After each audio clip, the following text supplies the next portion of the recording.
আসসালামু আলাইকুম দর্শক বন্ধুরা, দেশ ও প্রবাস থেকে যারা আমার ভিডিওটি দেখছেন তাদেরকে জানাই আন্তরিক অভিনন্দন ও শুভেচ্ছা। দর্শক বন্ধুরা, আপনারা দেখতে পাচ্ছেন আমার পেছনেই কিন্তু রয়েছে জেলা স্কুল এবং আমার হাতের বাম পাশে রয়েছে সার্কিট হাউস। আপনি দেখতে পাচ্ছেন আমি কিন্তু 4 লেন হাইওয়ের উপর দাঁড়িয়ে আছি। এটা হচ্ছে কুষ্টিয়া মজমপুর মেন শহর, যেটাকে বললে ভুল হবে না। এখান থেকে কিন্তু একটি সুন্দর জমি নিয়ে আপনার সামনে হাজির হয়েছি।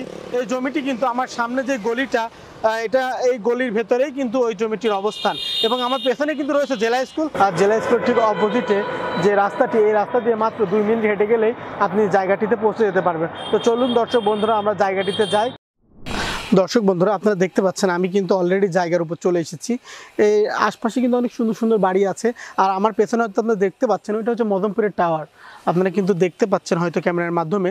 দর্শক বন্ধুরা, আমার হাতের ডান পাশে যে জায়গাটি দেখছেন, এটাই কিন্তু সেই জায়গা। এখানে কিন্তু চারিদিকে প্রাচীল করা আছে। হয়তো অনেক জায়গায় দেখা যাচ্ছে, অনেক জায়গায় দেখা যাচ্ছে না। ওই পাশে দেখেন ডিভাইডেড করে সুন্দর করে মেপে 2.17 জমি মেপে সুন্দর করে প্রাচীল করা আছে এবং এই জায়গার সামনে কিন্তু বেশ বড় প্রশস্ত একটি রাস্তাও রাখা আছে। এই জমিটির কিন্তু 3 দিক দিয়ে রাস্তা আছে। এটা কিন্তু একটা গুড ফ্যাসিলিটি আছে। এটা কিন্তু কখনো ব্লক হবে না। এটার সামনে কিন্তু আপনি বারান্দা করলে সারা জীবন খোলামেলা আলো বাতাস পাচ্ছেন। অনেক সময় দেখা যায় যে জমির পাশ দিয়ে বাড়ি হওয়ার কারণে বাড়ি অনেক সময় প্লাস্টারও করা যায় না, এমন একটা সিচুয়েশন ক্রিয়েট হয়। কিন্তু এখানে 3 দিক দিয়ে রাস্তা হওয়ার কারণে আপনি কিন্তু এই ফ্যাসিলিটিটা খুব সহজে পেয়ে যাচ্ছেন। এটা কিন্তু 3 দিক দিয়েই আপনি ফাঁকা আলো বাতাস পেয়ে যাচ্ছেন পর্যাপ্ত পরিমাণ, 3 দিক দিয়ে রাস্তা হওয়ার কারণে। আবার আপনি যদি মনে করেন পাশ দিয়ে দোকান করে দিবেন, আপনি কিন্তু সেটাও করতে পারছেন খুব সহজে। দর্শক বন্ধুরা, এটা কিন্তু একদম নিষ্কণ্টক নির্ভেজাল ব্যক্তি মালিকানাধীন একটি জমি। আর এখানে কিন্তু প্রচুর পরিমাণ ভাড়া হয়। এটা কিন্তু একদম জেলা স্কুলের সামনে, যেহেতু এখানে কিন্তু প্রচুর ভাড়া হয় এবং এটা কিন্তু ভালো অ্যামাউন্টের ভাড়া হয়ে থাকে এখানে। কারণ বাচ্চা কাচ্চা পড়াইতে হলে এই জায়গাগুলো সুইটেবল হিসেবে গ্রহণ করে জনগণ।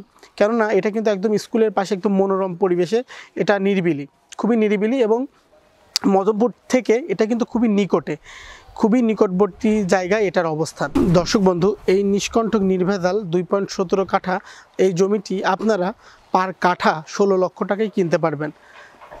এই যে মেন শহরের মধ্যে, এখান থেকে হেঁটে গেলেও মজমপুরে কিন্তু আপনি সর্বোচ্চ 3-4 মিনিটে মজমপুর গেটে আপনি পৌঁছাইতে পারবেন। আপনি চাইলে খুব সহজে পায়ে হেঁটে কিন্তু আপনি কুষ্টিয়া সদর হাসপাতাল, কুষ্টিয়া জেলা school, Kushtia circuit house, Kushtia শিশু পার্ক আপনি কিন্তু খুব সহজে পায়ে হেঁটে এই জমি থেকে যেতে পারছেন।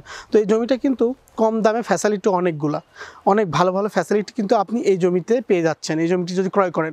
এখানে কিন্তু 3 তলা প্ল্যান পাস করা আছে পৌরসভা থেকে, কুষ্টিয়া পৌরসভা থেকে এই জমির ওপর 3 তলা বাড়ির প্ল্যান পাস করা আছে। তো দর্শক বন্ধুরা, যাদের এই জমিটি পছন্দ হয়েছে তারা লেট না করে আমাদের ডেসক্রিপশন বক্সে যে নাম্বারটি দেওয়া আছে সেই নাম্বারে যোগাযোগ করবেন। আর যদি কেউ সরজমিনে জায়গাটি দেখতে চান, আমাদের ডেসক্রিপশনে যে নাম্বার যে আছে সেই নাম্বারে যোগাযোগ করে আমাদের সঙ্গে এসে আপনি সরজমিনে জমিটি দেখতে পারেন। এটা কিন্তু নিষ্কণ্টক নির্ভেজাল এবং ব্যক্তি মালিকানাধীন একটি জমি। তো ঠিক আছে দর্শক বন্ধুরা, নেক্সট টাইম পরবর্তী নতুন কোনো জমিতে, নতুন কোনো বাড়িতে আবার দেখা হচ্ছে আপনাদের সঙ্গে। ততদিন আপনারা ভালো থাকুন, সুস্থ থাকুন। ধন্যবাদ। আসসালামু আলাইকুম।